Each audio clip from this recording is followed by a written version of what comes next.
Припадниците на Арама од 1 јануари 2018 година ќе добијат повисоки плати за 10%, најавија министрите за одбрана и финансии Радмила Шетеринска и Драган Тевдовски при денешната посета на касарната Јане Сандански во Штип.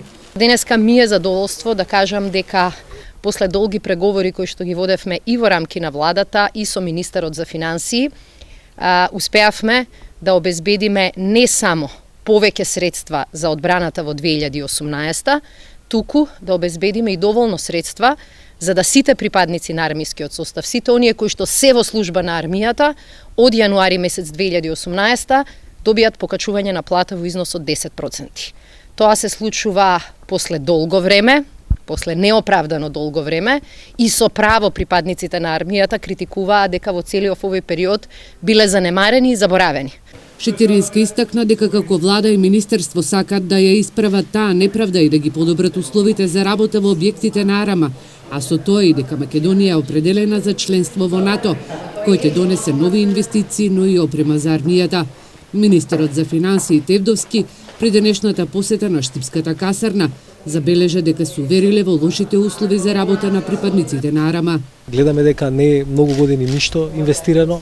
Нашата политика на владата е практично тоа да се смени. Значи во армијата мора да го добие заслуженото место, бидејќи тоа е дел од нашиот пат, она кој што се залагаме влез во НАТО. И ние го поддржуваме зголемувањето на платите во армијата, бидејќи мислиме дека е тоа важно. Најдиректните чинители, тие кои што ќе се борат за влезот и кои веќе придонесуваат со различните мисии на НАТО. Тевдовски додаде дека влезот во НАТО е важен за економскиот развој на државата, а исто така ќе донесе и повеќе инвестиции. Тој е дециден дека согласно законот веќе се исплаќа минималната плата во земјава. Значи, веќе се исплаќа минималната плата согласно зголемувањето кое што е по закон и веќе различни институции го прават тоа. Станува збор практично за редовно исплаќање на плати и Министерството за финансија, ако ме прашувате директно, ќе се држи до законите кои што се донесени од парламентот на Република Македонија.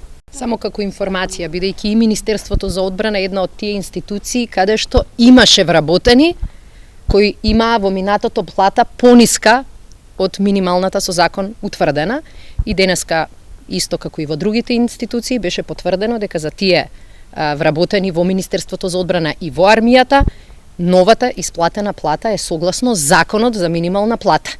Министерката за одбрана Шетеринска истакна дека лошите услови во касарните во земјава ќе се подобрат со нови инвестиции и реконструкции, а веќе е формирана комисија која на терен ќе ги согледа проблемите и условите за работа во касарните.